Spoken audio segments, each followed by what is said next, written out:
So there's different teams in this embassy CIA spying ring, and each one of them couldn't communicate with the other directly or know the parts that they're working on. They couldn't even trust themselves, it seems like. And today, as we see, there's a lot of whistleblowers that are giving us information, like the Epstein files and the files about Abu Ghraib and Guantanamo and so on. The United States is an imperialist power, and it's one of the characteristics of an imperialist power to plant spy dens and spy networks all over a country to control all its major political, social, economical systems, and to control these systems for its own benefits. So they work for its own profits. They exploited our natural resources. They exploited our oil.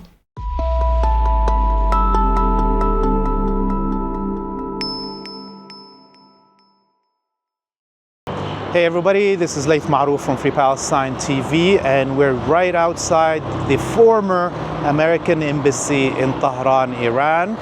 Before we continue with this report, I ask you to press the subscribe button on whatever social media platform you're watching this on, and to go to our website, freepalestine.video, to donate so we can continue bringing you this content.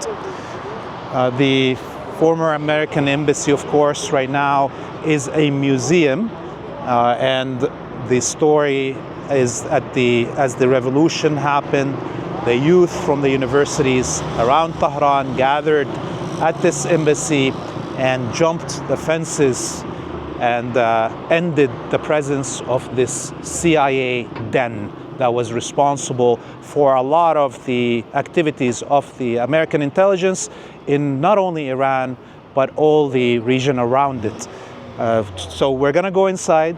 We're going to look at how the embassy has been transformed into a museum that shows how the American intelligence and the Israeli intelligence were using it as a hub for those activities, destabilizing much of the region.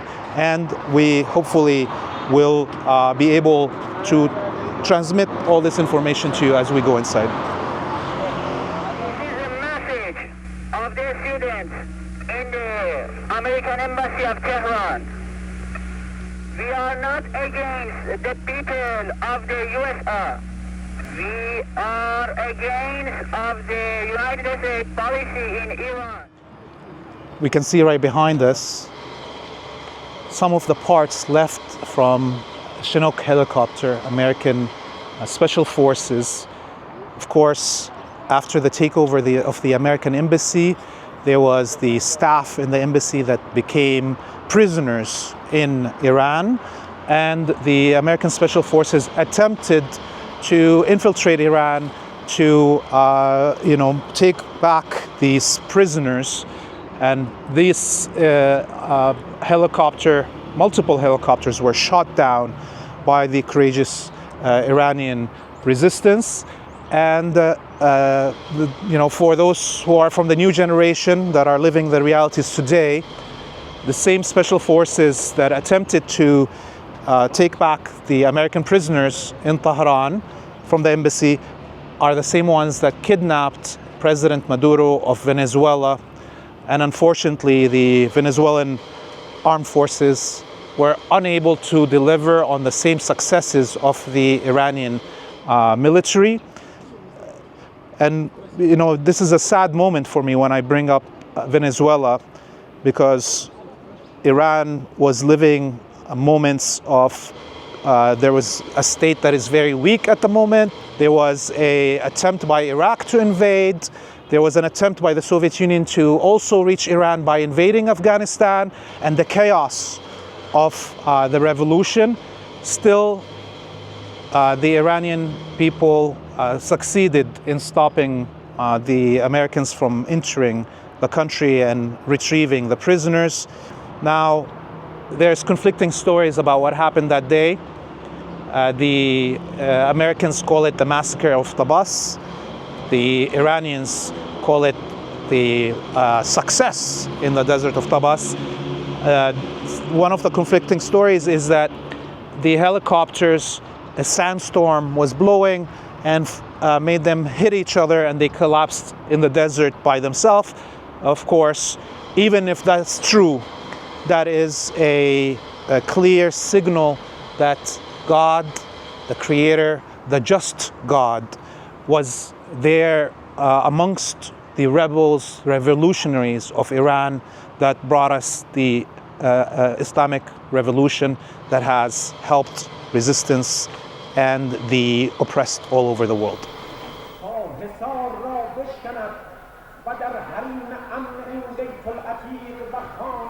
We don't fear such military actions and activities of United States or any other foreign power. Shah has military power in Iran too. Shah had military power in Iran too. Could he use it? When all the people are ready to defend themselves against a foreign military power, such a foreign power has no chance for success in such a country. And it is the position in Iran. We're right now at the entrance, and this carving didn't exist before the takeover of the embassy. The artists carved it into the granite rocks, and of course this is an Iranian revolutionary, his beard symbolizing the Islamic Revolution, and the Kalashnikov is the fight against imperialism.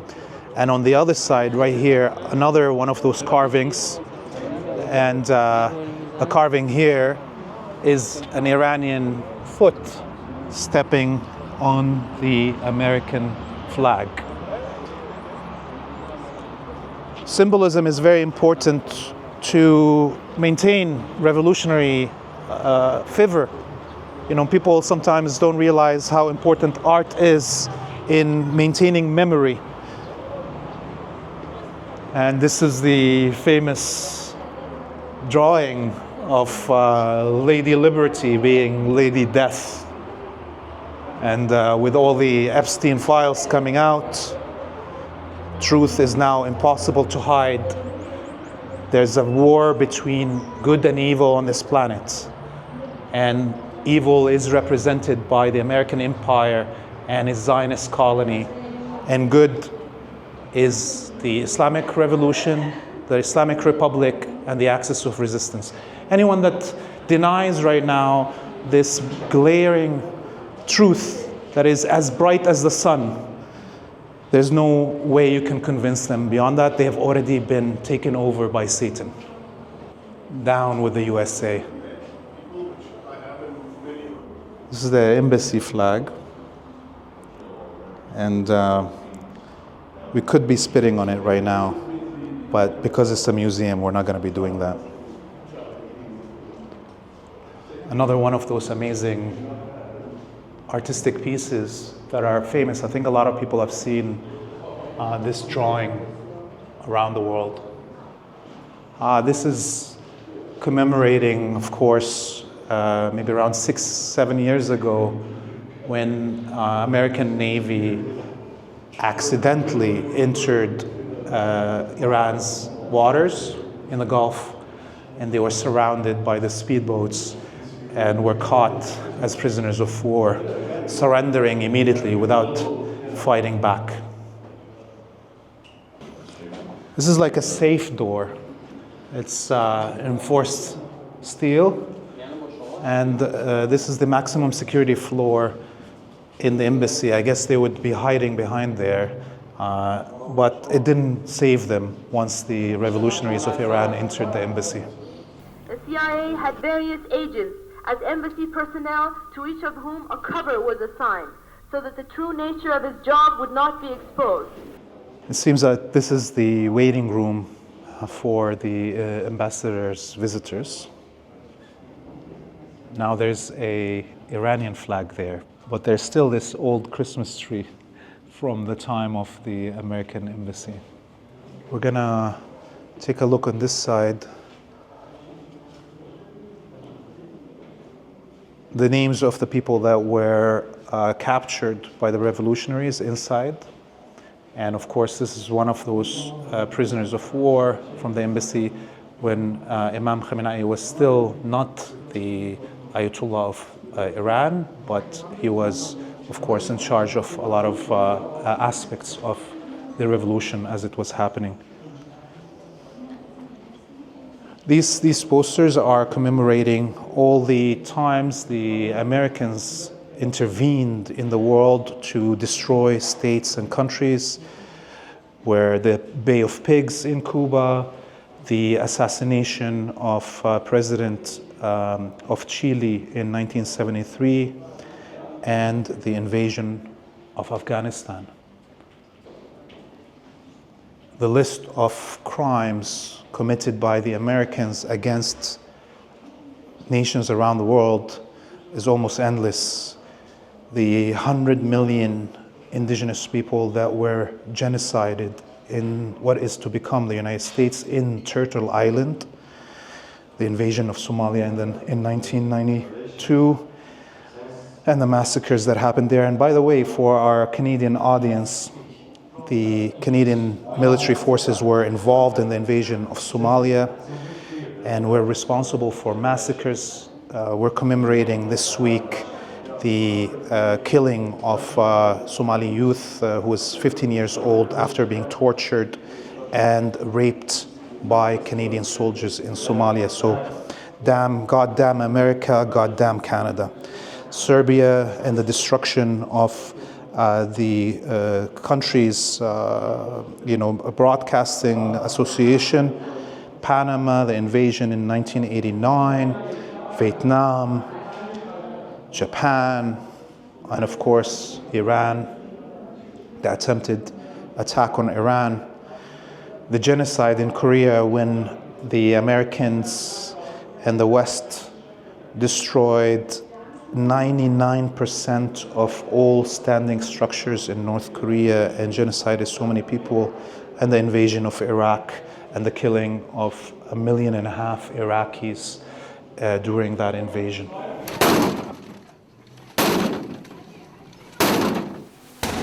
L'Amérique avait promis de faire de l'Irak un pôle de démocratie. Saddam Hussein est toujours libre et aucune trace d'armes de destruction massive. Washington a menti au monde et à ses 128 000 GIs déployés aujourd'hui en Irak. Depuis cette date, chaque jour, des soldats sont tués.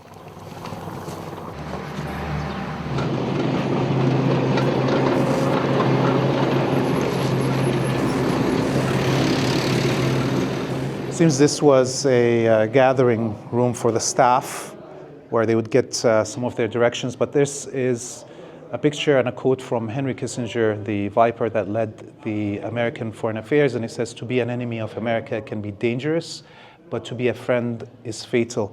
And we're going to go to the next part of the embassy here, and we're going to understand why this is one of the truisms.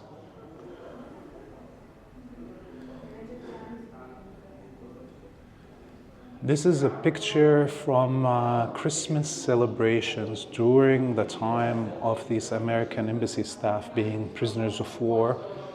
Imam Khomeini still wanted them to have the right to celebrate Christmas. They put that tree that we saw in the other room, and 2 representatives from the Vatican were allowed to come in and do prayers with these American staff from the embassy.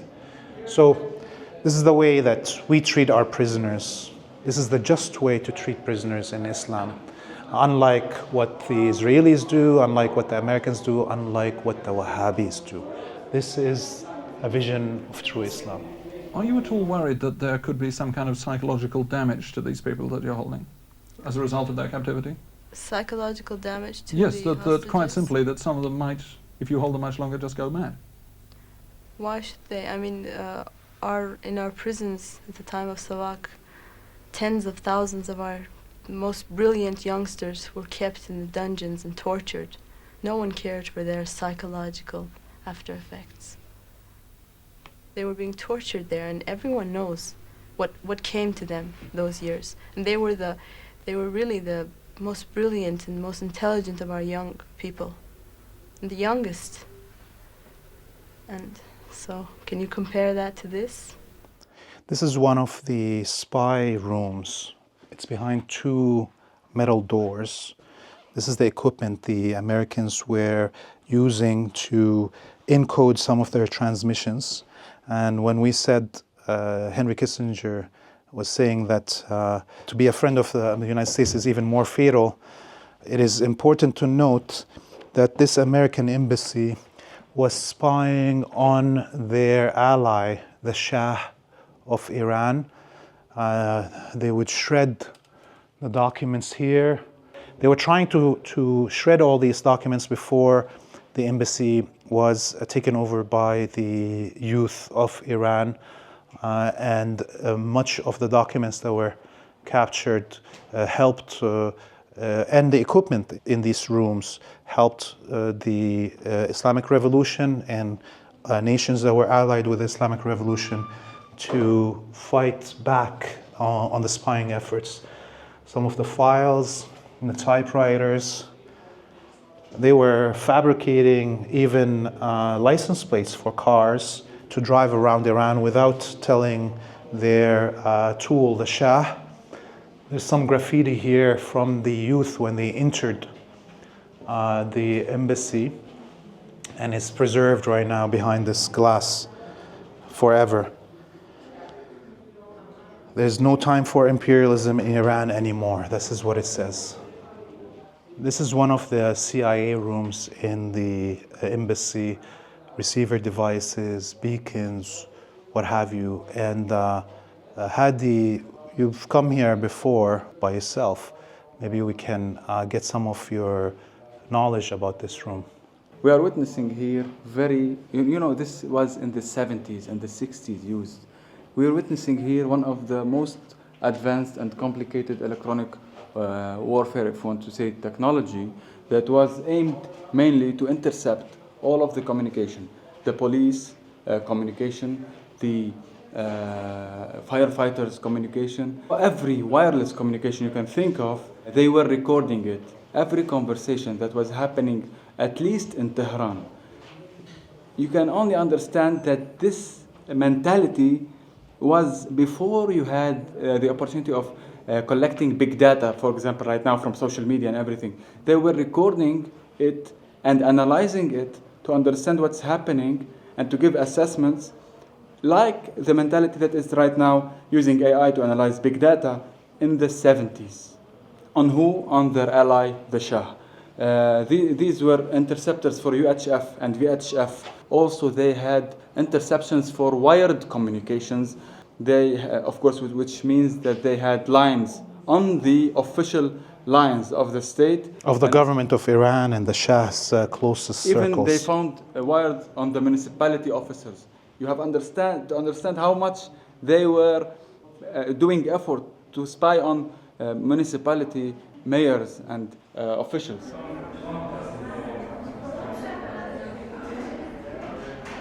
And it seems like this is where the top encryption devices were held. I think they definitely thought that these devices are the most important in the whole embassy to be behind the thickest doors.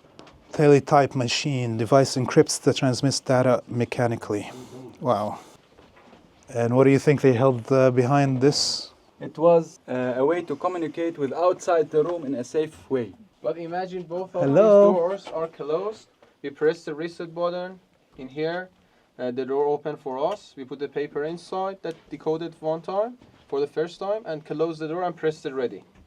Other side lamp flashing and illustrate something in the box. When they press the reset on the other side, door open and here is closed. They didn't have permission to touch each other, communicate with each other, and they used this box to exchange documents safe between the south side of the container and the north side of the container. So there's different teams in this embassy CIA spying ring, and each one of them couldn't communicate with the other directly or know the parts that they're working on. They couldn't even trust themselves, it seems like. And today, as we see, there's a lot of whistleblowers that are giving us information, like the Epstein files and the files about Abu Ghraib and Guantanamo and so on. So maybe advancing technology is making it less safe for the empire to continue spying on the world. The United States is an imperialist power, and it's one of the characteristics of an imperialist power to plant spy dens and spy networks all over a country, to control all its major political, social, economical systems, and to control these systems for its own benefits. So they work for its own profits. They exploited our natural resources. They exploited our oil. This is the ambassador's office. That's his desk. And behind them, Carter, who was president at the moment the embassy fell and the revolution happened. It's one of the reasons that Carter didn't get re-elected is the Zionists were not happy he wasn't able to protect the Shah and maintain control of Iran. It's really sad why there, I guess, I don't know, 50, 60 Americans, being held hostage here. And, nothing's been done yet for our release. It's been over a month now. This is called the Crystal Room. It's a secure room for security sessions. And you can see how it is kind of in a vacuum. And there's a lot of foil. It's like tin foil. But it's definitely a Faraday box where no radio messages can come out and sound cannot be penetrated by any devices of listening devices. These days we would put our cell phones also in such a Faraday box to cut any possibility of somebody spying on our phones. But this was the old way. You could imagine how many plots were discussed here to destabilize countries in West Asia. Wow. I think when, looking at the American embassy that is being built right now in Beirut, you could imagine that the technologies that are in it right now as the biggest American embassy on the planet will be much more advanced than this. The embassy in Beirut is going to be a worse CIA den than even this former embassy in Tehran. In defiance of the atrocity, embassy staff flew their flag as the search for more bodies and survivors went on at the destroyed building. U.S. Marines of the multinational force were brought into the area as an extra security measure and to keep away the curious. Lebanese police say that more bodies were found in the rubble overnight. The recovery work is going slowly. There is the danger that heavy machinery being used in the clearing operation could bring down the upper floors, killing anyone still trapped inside. The Islamic Holy War, a Muslim fundamentalist group, is still believed to be responsible for the attack. Police say the group organized in Burj al-Barajneh, the mainly Shiite slum suburb of Beirut. The Islamic Holy War follows the teachings of Ayatollah Khomeini and has claimed responsibility for earlier attacks on Italian, French, and U.S. Marine units of the multinational force. Embassy officials say the bomb at the embassy was a suicide mission. They say eyewitnesses saw a man break through the security barrier and smash the car into the front of the embassy where it exploded. We're lucky to find Dr. Sam Torabi. My pleasure. He's joined us on I'm lucky to find Brother Laith. Habibi. We're doing our job, and you are one of the great voices for Iran and resistance. You're too kind. I'm nothing. We came here because we knew you guys are coming. We wanted to welcome you, show you around a little bit, have a good time while you're in Tehran. Yeah, well, there's nothing more uplifting for somebody who has lived over the last 2 years and the last century of then coming to such a monument of resistance. Tell me about all these pictures. What is here? I think this is important, and it's interesting because we were having a conversation just an hour ago that you have to understand that this struggle that we're witnessing today, which has become very intense, and you know, for us we feel this is so, you know, unprecedented. But in fact, this is the continuation of a struggle that's been going on for maybe more than 100 years, which is the anti-colonial struggle, which is the struggle against these satanic elites. And you know, if I had said to you satanic elites a year ago, 2 years ago, oh, you're being, you know, hyperbolic. Yeah. And I wouldn't have even maybe said it in that way. You know, I might have felt it in my heart, but I would have been careful how I phrase it. But I think everybody realizes now, with all this stuff that we saw in Gaza, with all the stuff that you can't even think about and mention in the Epstein saga, these are satanic, you know, the armies of Satan. So these are the great souls that sacrificed themselves and did not want to bow to Satan. And they have uplifted all of humanity. Exactly. And it's very important to note that we don't have only, let's say, Iranian figures on this wall, or Shia figures. We even have Americans. Howard Baskerville. Okay, we have people who, you know, this is something that's beyond. It's about human fitra. It's about the human, you know, the reality of what the human soul is. And you know, we all share that, all humans, wherever they're from, whatever nationality, whatever religion they are. And so, you know, you look at these people and you understand that this is, you know, it's a big deal. It's not something that's just recent. And Ernesto Guevara, Fidel, we've got, you know, the different from Tatanka. Britain. Yeah, from Native Americans, right? We got Malcolm X. We got Salvador Allende. We've got Augusto Sandino, Hugo Chavez, Simon Bolivar. Right. We got Mao. We've got Gandhi. We got Sukarno, who was killed by the Americans, along with you know, the collaborator Suharno. So many people don't even know. Have never heard of Royoma. Yeah, but you know, these are the things we have to. We ourselves have to keep the memories of these people alive, you know. Amir Abdel Qadir is very close to me in my heart as a Syrian, because he was in exile in Syria, and he was buried originally in Damascus. And only after the Algerian Revolution did Syria give his you know, coffin back to Algeria as a gift.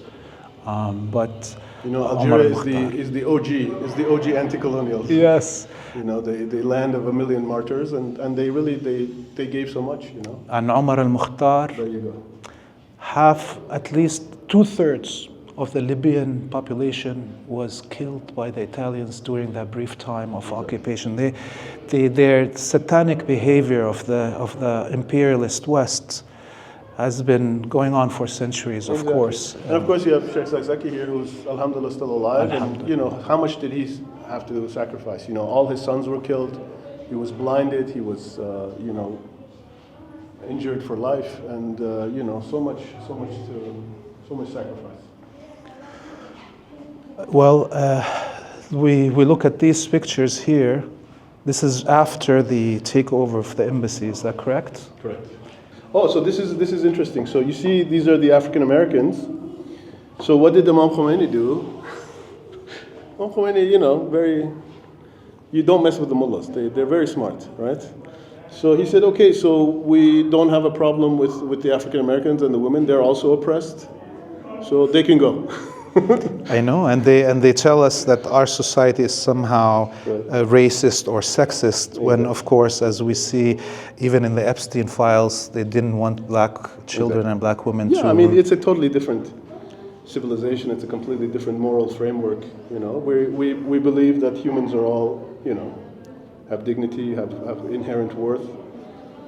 And, you know, this is you know exactly when you see the behavior of some people that they're on the side of evil and on the side of darkness. And alhamdulillah, we live in a time when it's very clear, you know. I remember a time, because, you know, we're about the same age. Well, you know, we were very low on saying these things. People were like, oh, what are you talking about? You're crazy and whatever. I'm like, hey, whatever whatever people were saying, some people were saying 10, 15 years ago, everything turned out to be the way it was. Some people are able to recognize truth without having to see the sun burning in their eyes. And those people are the ones that, like all of these martyrs, and are the ones that actually unveil the sun for those who are blinded by the evil. Very nicely said. Exactly, that's what it is.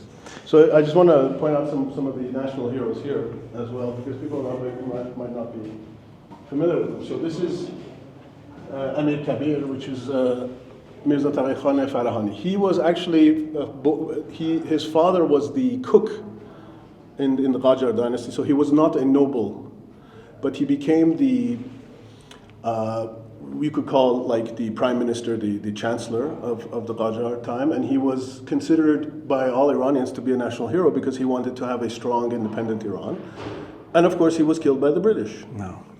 So he had a very short period of time where he was able to do this, but the British, with their agents, they killed him.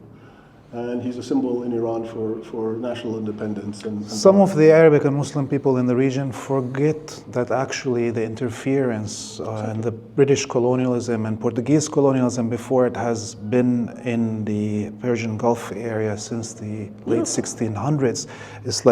It's very important for our people and the people around the world to read history. You mentioned the Persian Gulf. You have Rais Ali Delwari. He was from Bushehr, which is in the Persian Gulf, and this is the local clothing of that time. And he beat the British. This is late 19th century, early 20th century, and he was the leader of the time because the British wanted to take over Bushehr as an important port, and he led that rebellion. This is Mirza Kuchik Khan Jangali. Mirza Kuchik Khan. He's in the north, in Gilan province, in the Caspian Sea. At that time, you had the British and the Russian Tsarist Russia trying to occupy, and he was able to establish an independent area where they had their own government for a brief period of time. And he's also considered a national hero. They're all national heroes, Generation after generation. Now, this is funny because my mom's side were Bakhtiyari, right? We're from the Bakhtiyari tribe on my mother's side, and she was a general. Wow. Okay, because Bakhtiyari women, they're like 10 men. Yes. Okay. Yes. So she was the general, and she led the armies in the Bakhtiyari. Bakhtiyari is the area where the oil in Iran was first discovered. Masjid Suleiman. Mm-hmm. My great grandfather was actually one of the workers in the original oil fields, and they used to experiment with medicine on them. Mm-hmm. So they would take the medicine that they want to, that's like experimental, and they would give it to the Bakhtiaris, and he died. He died very young. He died when he was 36, 37 because they were giving him the medicine to test it. So we have the same situation in America. They would test it on African Americans and indigenous people. So this is the British did that here with us here, and now we know with all the experimental medical labs that the Americans have spread around the world, or what Gates is trying to do in Africa right now again. Absolutely. This is, and we saw the COVID and the whole situation there with the vaccines. I mean, these are things that, for those who know the reality and the history of their people, wherever it might be, it could be Iran, it could be in Africa, it could be in Latin America. And these are the martyrs of Yemen, Palestine, and Lebanon. At the top, of course, Sayyid Hassan Nasrallah, and you have Abu Mahdi al-Muhandis and Sayyid Qasim Soleimani from Iraq and Iran. This is the leadership that lifted our heads as Muslims in the region and sacrificed themselves. Point out, and we love all of them, and each one of them is a universe, is an ocean that we could talk about. But we have to always remember Mustafa Shamran, who is Sheikh Shamran, who he was a true scientific elite. He was a NASA scientist. He was a plasma physicist.